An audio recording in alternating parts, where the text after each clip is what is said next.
Hey there, I'm Rue. Welcome to Rue World Order, your go-to place on YouTube for conversation about authentic living and lifestyle.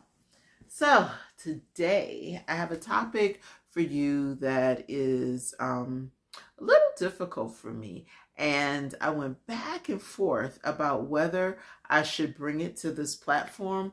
I am very careful about what types of things I share on these YouTube streets, but I decided that it's a topic that I would love to unpack with you all, and one that might be helpful for you, even as I think about it and process it all these years later.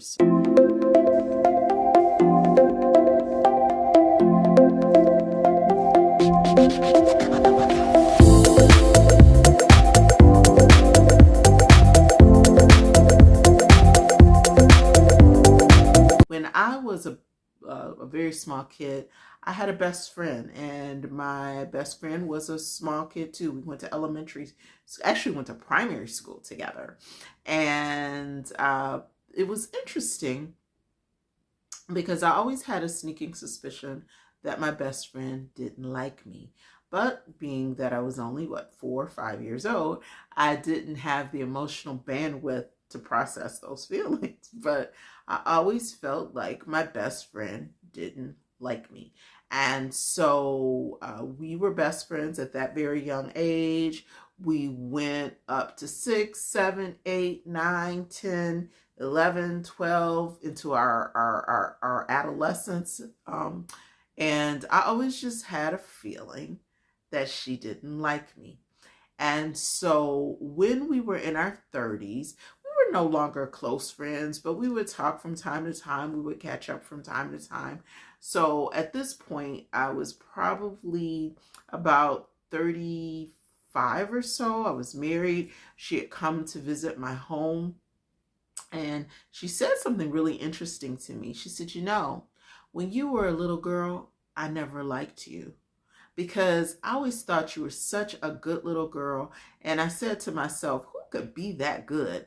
And now that I'm older, I realized that you weren't faking. So at the age of 4 years old, I had the ability to sense if someone really liked me and if someone wanted to be my actual friend. And I think that that is a gift and that is a skill that we all have. But I believe that we sometimes ignore those voices that let us know when a friend is a frenemy, when a friend doesn't really have our best interest at heart, or when a friend has gone from a place where they have a feeling of friendship toward us, or when they feel very positive to us, when they've shifted to a place where they don't. And I think that that is an ability that we all have. I think that that is a gift that we all have, the ability to really discern when where our friends are. Now, I don't have scientific studies from this. Like I told you guys many times, I am not a therapist. I'm not a psychologist. I do have a degree in communication, so I know a little bit about something. But this is just things that I've learned throughout the years. And so what I learned about myself is I often don't trust my feelings when it comes to friends. And it's interesting because I'm kind of tired. I'm about to lean back. I know I'm supposed to look all official on YouTube, but I'm tired. Shoot. But leaning back a little bit. But I know that it's very acceptable in a romantic relationship to look for red flags and be discerning and make certain that that person doesn't hurt us. And I think that sometimes we as women, we're so concerned about who's going to hurt us and who's going to take advantage of us that we can be a little bit more astute when it comes to a romantic relationship than we are with a friendship relationship. I don't think that we put the care and feeding into our friendship relationships that we sometimes should. And I wonder what that's all about. And I'd be curious for you to kind of in the comments, let me know, what do you think that's all about? Why do you think that we as women don't put time into the care and feeding into our relationships? Hey, drop that in the comments below. I want to know. I want to know what your thoughts on this. I'm always spewing my thoughts. I want to know your thoughts too. I mean, I want this to become a dialogue. And so for me, I think that I am someone who has not always done a great job of trusting herself. I think that I was definitely born with a high amount of discernment and a high amount of wisdom when it comes to relationships with people. And where I've always gotten in trouble is when I've ignored it. And when I've decided, oh no, I'm just being mean. Oh no, I'm just being paranoid, because nobody could prepare me for the fact that some 30 odd years later that the person that I knew she didn't like me when I was a little kid, she didn't like me, but we were supposedly best friends. You know, recently I had a situation with someone, and I'm going to call her Patricia. Patricia and I have been friends for a number of years, and I don't think it was a case like with that first best friend of mine. I think Patricia and I genuinely had interest in common, and I think we genuinely liked each other. But Patricia is a person who's not as comfortable with friendship, and who doesn't prioritize friendship as much, and does not really prioritize intimacy with people as much. Now, I don't know if Patricia doesn't do that because that's something she doesn't want to do, or something she can't do, or a combination of the two, right? And so throughout the years, I have found myself complaining to our common friends, and complaining to my friends, and complaining to my family about that particular issue with Patricia. And as I have grown to become more authentic and to become more mindful of what my needs are, I don't do well with halfway kind of stuff. You know, people who are my friends are my friends. My acquaintances are my acquaintances. And shout out to acquaintances, because I can have a rip-roaring good time with acquaintances. There are people that I will only see when I go to certain events or certain restaurants or hang out at certain festivals, and they are acquaintances, and we might pal around for the day. I don't have their number, they don't have my number, but when I see them, we have a rip-roaring good time. So ain't nothing wrong with an acquaintance. Shout out to the acquaintances of the world. But when it comes to friendship, I'm at a place where I like to be able to, not every friend is a confidant, but I want to have a certain level of trust and being able to let my hair down with friends, because I feel like the world requires us to wear a lot of masks sometimes.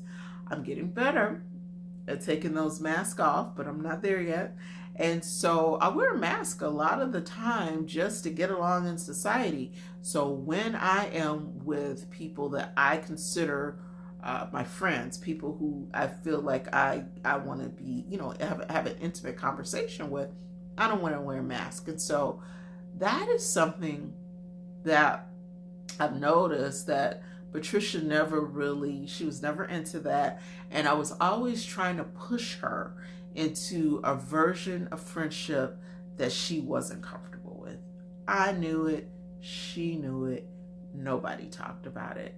So recently, Patricia broke up with me as a friend. And that was daunting, right? And I don't even think Patricia was thinking of it as a breakup, but I don't know.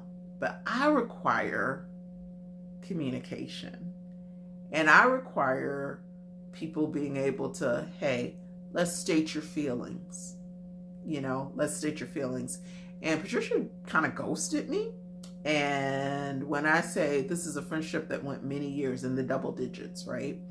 And I don't want to give the specific years, because there's people watching this who know me, and I don't want to call anybody out. But I do think that this is an important topic to talk about.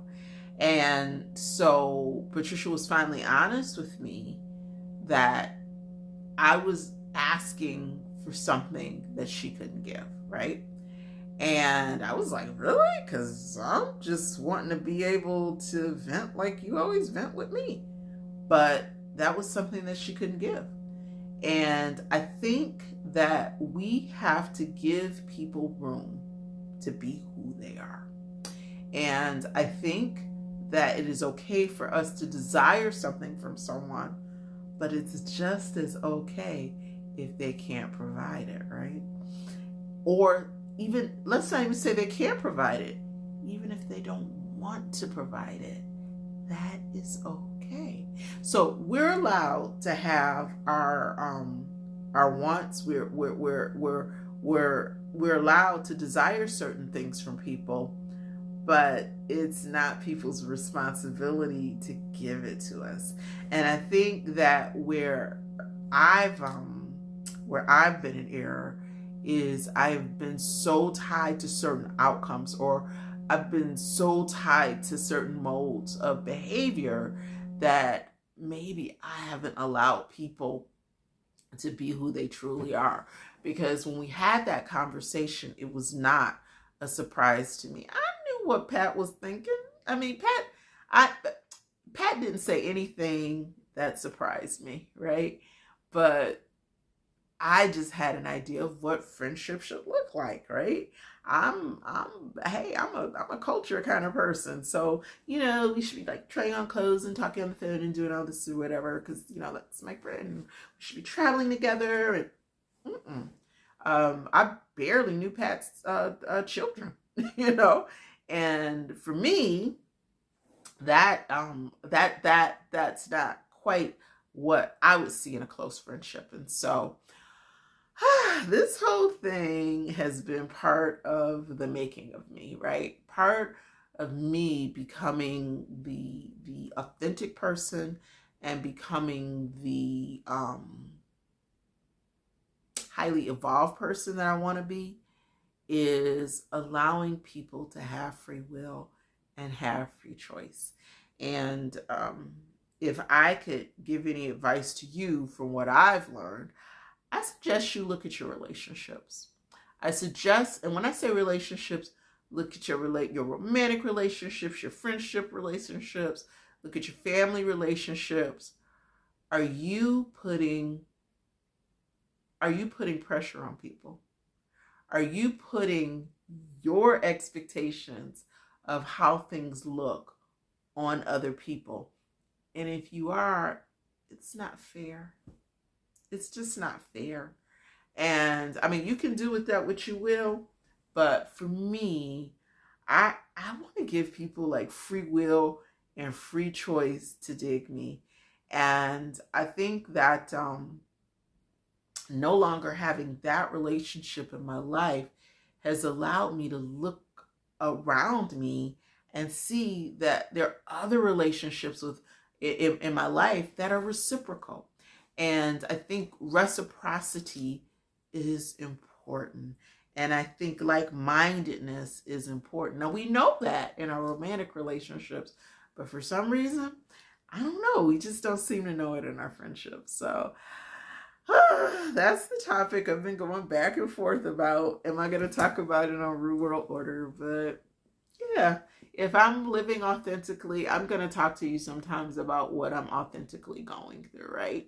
And sometimes I will just talk to you about, frivolous things like lipstick. Like, by the way, I'm wearing Boss Lady by the Lip Bar. Isn't it pretty? It's giving old Hollywood glamour. I'm loving it. But yeah. So anyhow, that's all I got to say about this. I just felt like sharing it. And so, why not with folks who are like-minded and who are interested in authentic living and interested in this type of conversation. So what I want to know from you, have you been in a situation like this? Let's talk about this in the chat. Talk to me about friendship. Talk to me about what friendship is like for you as an adult. And I would love to have the conversation with you. So until later, I hope that you are being authentically you, because I will always be authentically Rue. Have a beautiful, beautiful, beautiful rest of your day, your evening, whatever time it is for you. Talk to you later.